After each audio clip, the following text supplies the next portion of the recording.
Thank you very much, Peter, for the introduction.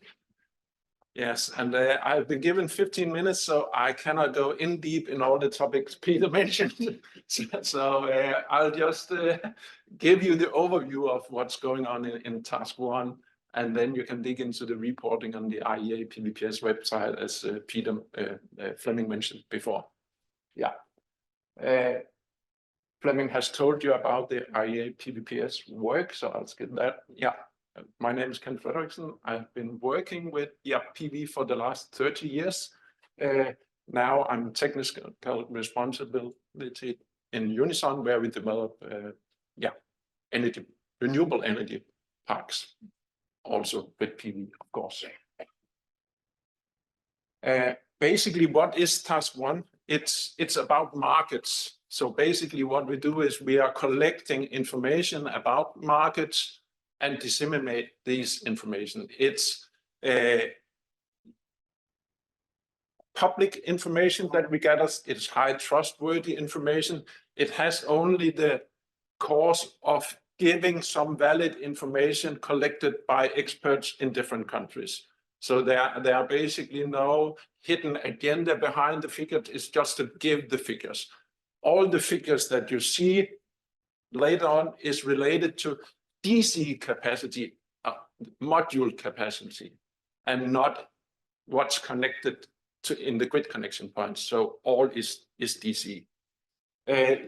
What we are doing is, this is the strategic PV analysis and outreach, and basically bring this to as many people as possible. Of course, there could be mistakes. So we have the disclaimers that something could be reported wrong in some cases, but that's just how it is. 93 in one case is actually also the year of the first grid-connected PV plants in Denmark. So that was actually the time of the start of the IEA PVPS. And there were two plants, and I don't know if Ivan Katic from Technological Institute is here or online, but we always talked about which one was actually first. So I put both on this slide, but the plant in the top left corner is what was a 6 kilowatt PV system in 93. Each module had a capacity of around 100 watt. So, and a skyrocket high price. But in our belief and in our mind and whatever we could look into of material, we could see, okay, it's just to make enough of these guys and make them more efficient, then the price will go down. And yes, all is right. Even now, as Fleming mentioned, we have the lowest cost per kilowatt hour from PV systems. So in this 30 years of PV fighting or traveling, we are going in the right direction, and we will go forward in the right direction. We have some headlines that we can see. It's a huge business, more than 230 billion worldwide. We have the top 5 markets. Fleming told you China is the largest PV market. It's the largest PV producer in the world. If the second largest, if we cover EU as a whole, it's EU market. Then we have the US, India, and Brazil. And in total, we cover around 6% of the total electricity production in the world, or consumption with PV. So, and we have reached this terawatt of installed capacity, as Fleming showed on the previous slide. We can also see on this slide that right now we are actually capable of producing much more PV modules that we actually install. So there is a huge capacity overflow in the market right now. And then, so it's just to install some more. And we have seen record low prices also at the moment due to several facts, not only the overproduction capacity. So we have these 44 countries installing at least 1 gigawatt peak, which it's quite extensive. And we have very high figures of installed capacity per capita around the world. Australia is leading, and in the very old days, due to some islanding system, Greenland was actually the place where there was the highest number of PV per capita, but that's some time ago. But Denmark is actually doing pretty good in that direction also.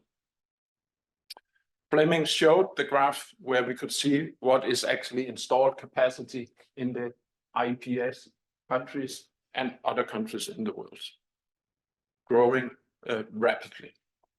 And as Fleming also mentioned, we can see China in the bottom of this graph growing and installing quite amount of capacity over the years, and it has been growing steadily. I'll just jump to these. We also see on this graph that we actually have the top 10 of the global, I see if I can point of this, top 10 global PV markets. We have this with the yellow, we call it that. We can see that actually covers around 81% of the total market shares. And that has been around steady, around 75 to 90%. So the top 10 countries each year installed basically most of the installed capacity that around a year. And then there are rest of the world markets, which is Africa, third world countries, which has not the same installed capacity or progress as the rest of the world. So there's a huge potential, but there's also a huge effort in having installed PV in these countries. Yeah, the graph of showing the global PV market, as we have seen, of course, where the PV is produced and installed, that's the highest market, China. It's just a different way of showing the numbers. And also the community installed PV capacity in the end of 22 is again the same figures. Installations, we have seen really Asia Pacific due to China taking off, but we also see growth in the other markets.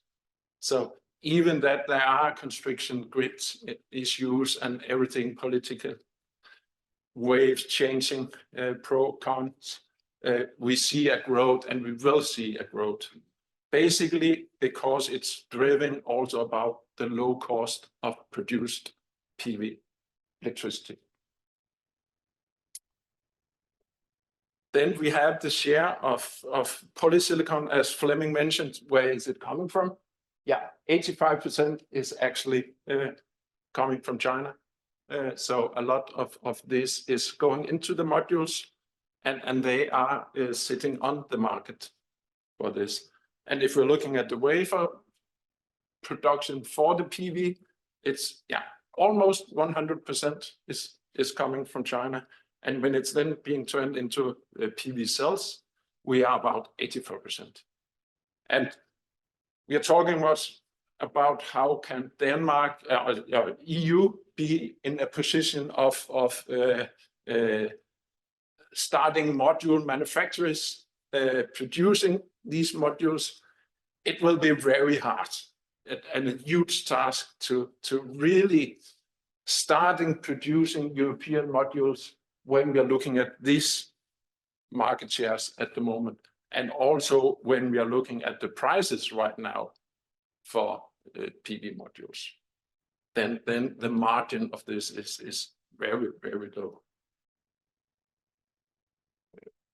Share of PV module manufacturers is also high in China, of course, and then you could say just the rest of the world.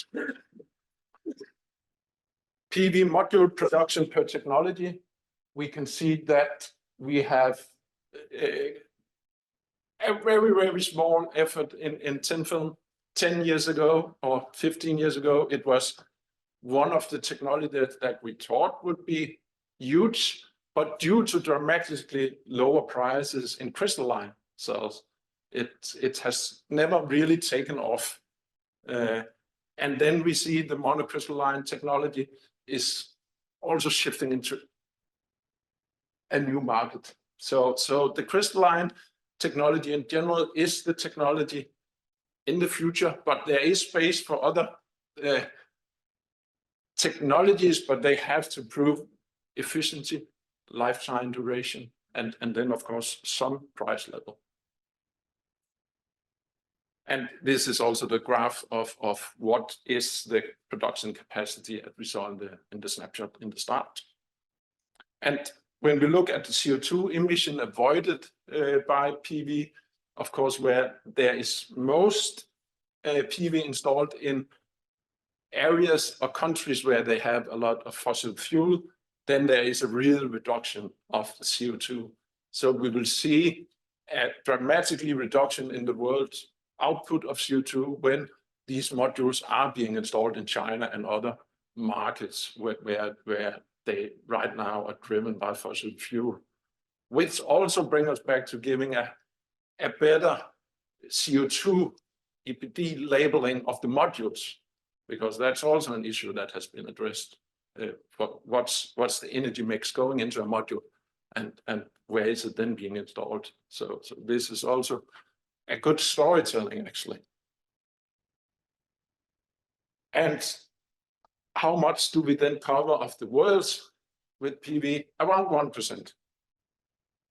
So we have this 1 terawatt installed and covers around 1% of the, or sorry, 1 out of 36 of the CO2 emissions in the world. So basically produce 1 terawatt of module each year and install it for the next 30 years, then this circle will be gone.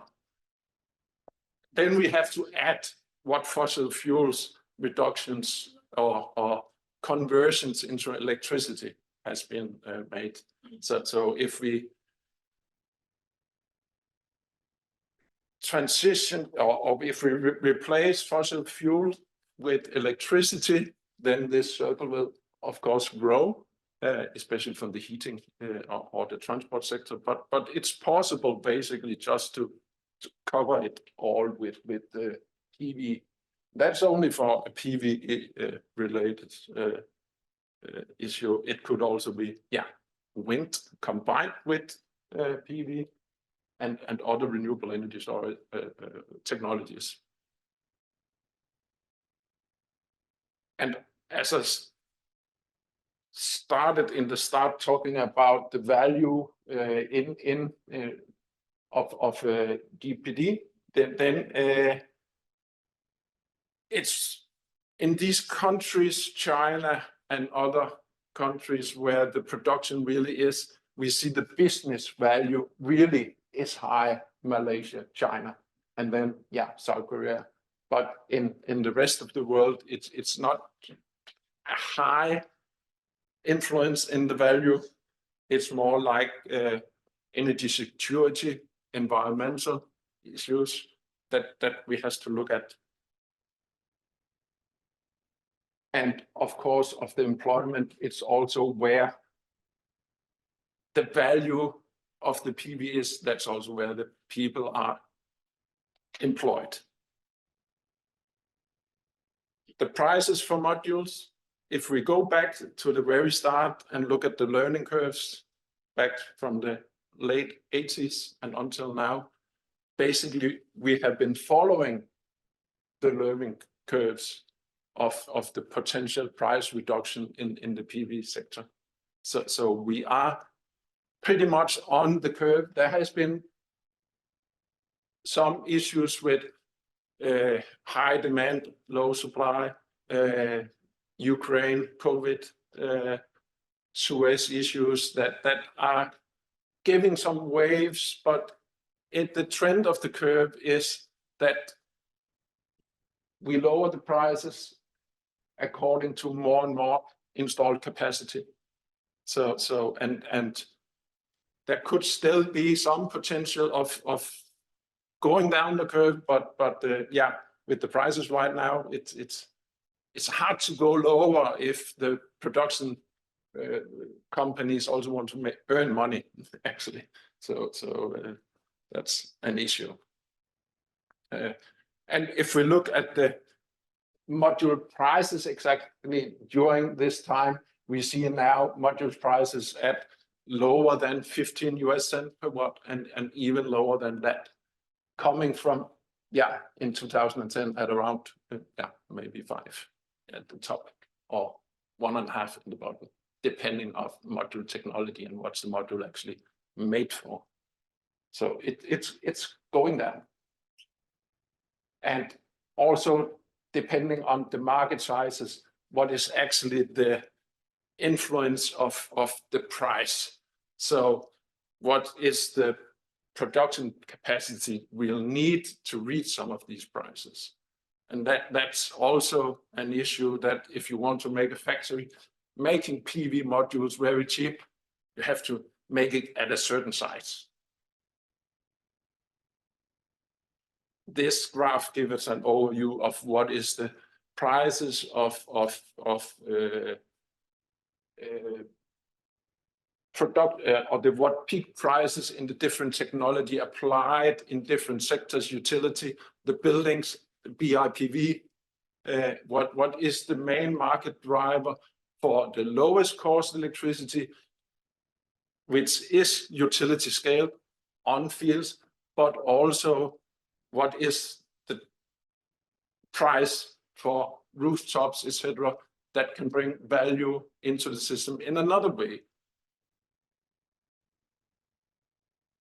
And basically, this is the curves of the cost take showing of the residential and also the ground-mounted price range.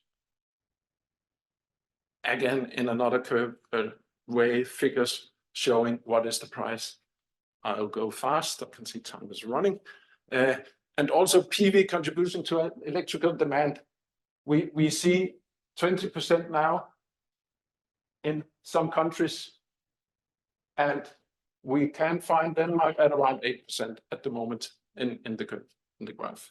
So we can see that PV now is significant in many countries and contribute on an annual level, really. The share of renewable in the global electricity production, I'll just skip these fast.